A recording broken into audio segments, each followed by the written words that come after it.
Championship. Let's meet the men that'll do battle. Here's our ring announcer, Jim Hall. Ladies and gentlemen, tonight's Judgment Day at Tahoe is presented under the auspices of the PKA World Alliance and jointly sanctioned by the Professional Karate Commission. Glenn Kennedy, President.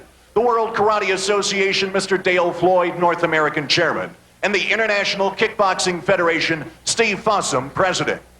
PKA Karate, the kick of the 90s, and Caesars Tahoe proudly present the PKC Light Heavyweight Championship of the World. Scheduled for 12 rounds, this title bout is also sanctioned by the WKA and the IKF.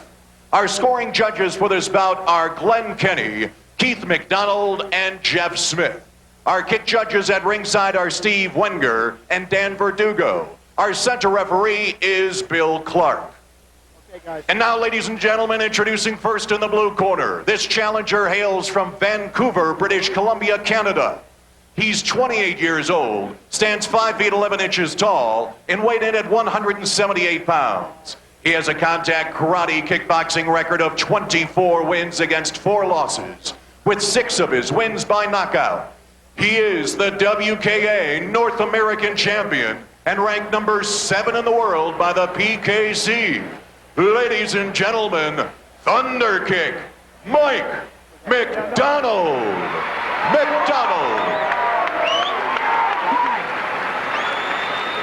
And now, ladies and gentlemen, the champion fighting out of the red corner. He is originally from Milwaukee, now fighting out of Atlanta. A martial arts veteran of 24 years, he is now 27 years old. He stands 5 feet 11 inches tall and weighed in today at 179.5 pounds.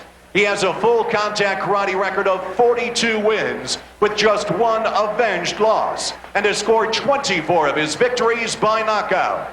He is the undisputed light heavyweight champion of the world. Here is the Jet, Rick Roufus.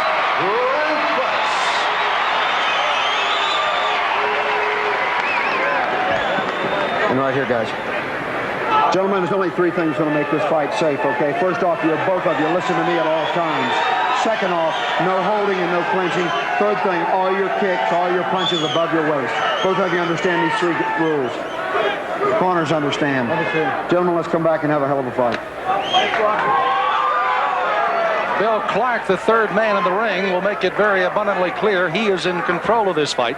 Rick Roufus with his last moment instructions. Roufus again expected to come out like a house of fire. He normally does. And can Mike McDonald hold him off on the other side of the ring? That's the big question here as we answer the bell for round 1. One of the most devastating kickers in the game today is the Jet, Rick Roufus. And McDonald will find out that in a hurry. There won't be any problems with Roufus getting 8 quick kicks in, that's for sure. Yeah, he's one of the better kickers in the business. He's trying to impose his superiority on his opponent right now. So kind of a feeling out process that's going on. Guys are a little tense right now. This is an interesting. You see the left hand and then a good counter. McDonald's down. What a beautiful right kick. Oh, the combination set it up for the kick, and McDonald's down and he's over. A first-round knockout by Rick the Jet Roufus of Mike McDonald. That was a beautiful, beautiful combination.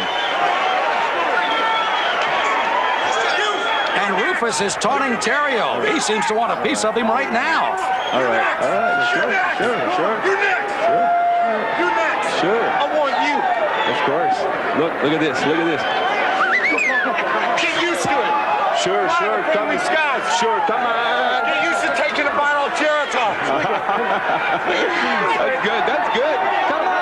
I'm here for you, baby. Well, you can plainly tell that the war of words has now started officially. John E. Terrio will be going in against the ring against Rick Roufus, and it didn't take him long, Joe Corley, to make his way across the ring, and he made it very clear that Johnny Terrio is the man that he wants next, and he'll get him on March 26th. No question about it, McDonald. You know, they say that part of being knocked out, Jean-Yves, is thinking that you can't be knocked out. And I had to wonder all week if McDonald, in coming in here, had any faith in his ability to beat Rick Roufus. I don't know if he believed that Rick Roufus hits as hard as he does.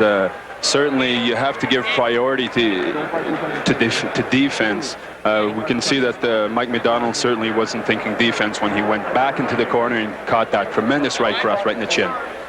So as Rick Roufus ungloves, Mike McDonald now getting to a stool. They get a stool under him. The doctors were immediately into the ring, and that's great news to see him up and off the canvas because he took a tremendous shot.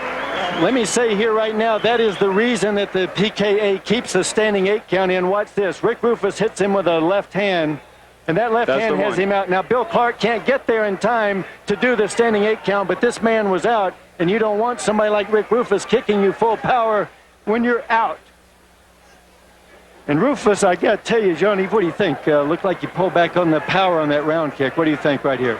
That's it. Well, I don't know, man. He gave everything he had, but McDonald was out on his feet at that point. Yeah, he was out. He just had not gone down, and the referee could not get there in time. Same punch right on the jaw. He's out, and the round kick finishes him. If there was any doubt, the punching power of Rick Roufus in his hands. He started out as a junior Olympic and Golden Gloves boxer. He made a record of 70-6 and then followed it up in his father's karate schools with the great kicks. You saw him bring that right hand back to the left kidney there and then come back around with almost a winging left hook, left round kick. The good news, McDonald, after going down, is up and on the stool. The doctors again are still administering to him. While they're doing that, let's get